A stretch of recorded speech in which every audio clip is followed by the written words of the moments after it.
Hello everyone.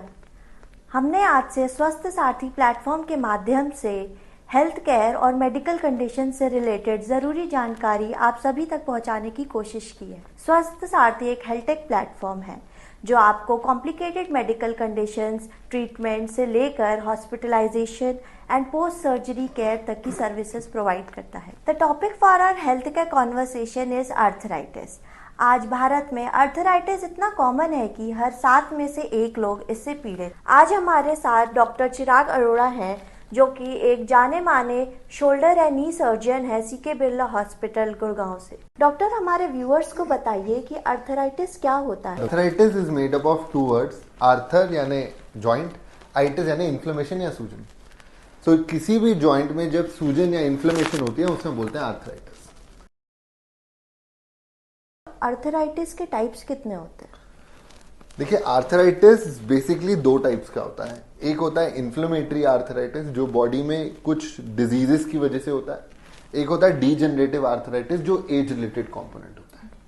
क्योंकि degenerative एक age related component है तो हमेशा 50 के बाद ही जनरली स्टार्ट होता है, अनलेस कोई पहले इंजरी हुई हो जिसकी वजह से आर्थराइटिस डेवलप हो।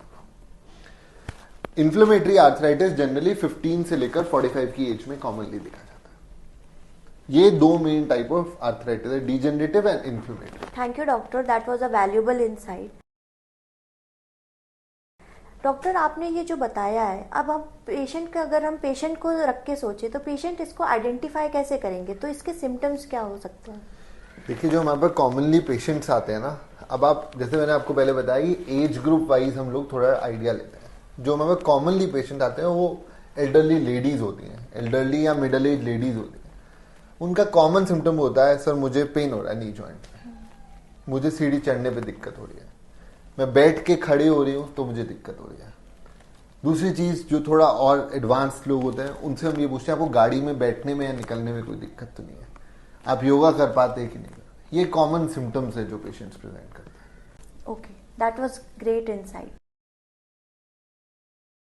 आर्थराइटिस से जुड़े काफी मिथ्स भी हैं जो हमारे व्यूवर्स जानना चाहेंगे कि आपकी उसमें क्या राय है। तो पहला मिथ ये है कि लोग कहते हैं कि आर्थराइटिस सिर्फ बूढ़ों में ही होता है, तो इसमें आपके क्या विचार हैं? देखिए, जैसे मैंने आपको बताया, आर्थराइटिस जो कॉमनली लोग बोल रहे हैं वो एज रिलेटेड आर्थराइटिस की बात कर रहे हैं। Age related arthritis commonly older age group में होता है। For the information I am telling you, आजकल मिडिल एज 65 तक है WHO की क्राइटेरिया के अलावा। So 45 to 65 is a middle age, not old age. पहली चीज ये, जैसे गाड़ी का टायर घिसता है वो यूज के साथ घिसता है, वैसे ही आर्थराइटिस एज रिलेटेड वाला ओल्डर एज ग्रुप में कॉमनली होता है। अनलेस किसी को पहले इंजरी हुई हो तो post injury arthritis early group में भी हो सकता है। Okay, so doctor, I hope इससे हमारे व्यूवर्स को काफी हेल्प हो जाए। हमारा सेकेंड मिथ ये है कि एक्सरसाइज से आर्थराइटिस पे और फर्क पड़ता है। ये बहुत कॉमन मिथ है जो लोग कहते हैं कि आर्थराइटिस चलने से या एक्सरसाइज करने से बढ़ता है। फंडामेंटली ये है कि कोई भी जॉइंट मूवमेंट के लिए बना है, अगर आप उसे यूज नहीं करेंगे तो जो उसकी लाइनिंग होती है, जिसे हम बोलते हैं कार्टिलेज, ये लाइनिंग होती है, ये लाइनिंग तब काम करती है या इंटैक्ट रहती है जब जॉइंट मूवमेंट रहता है, तो लुब्रिकेशन रहता है। अगर आप जॉइंट को यूज नहीं करेंगे, जैसे किसी को हम प्लास्टर लगा के रख दें नी जॉइंट को, लेट से 6 महीने के लिए या 8 महीने, वो जॉइंट खराब हो जाएगा। तो एक्टिविटी करने से जॉइंट कभी भी खराब नहीं होगा। ओवर एक्टिविटी करते हैं या लेट से अंडर एक्टिविटी करते हैं तब जॉइंट में प्रॉब्लम आना शुरू। Okay, so that was a great piece of information. Doctor, third and last myth ये है कि hot compress is better than cold compress.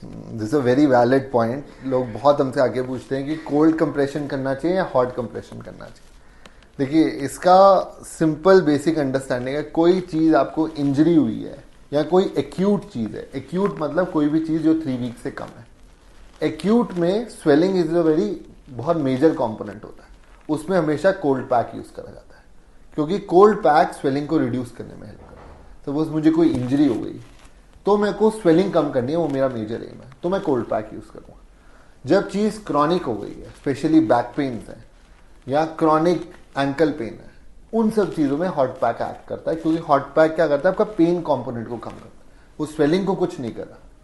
तो एक्यूट में swelling is a major complaint तो कोल्ड पैक वर्क करता है, क्रॉनिक में pain is a major complaint तो हॉट पैक वर्क करता है। ओके, सो आई होप हमारे व्यूअर्स के सारे डाउट्स क्लियर हो चुके हैं।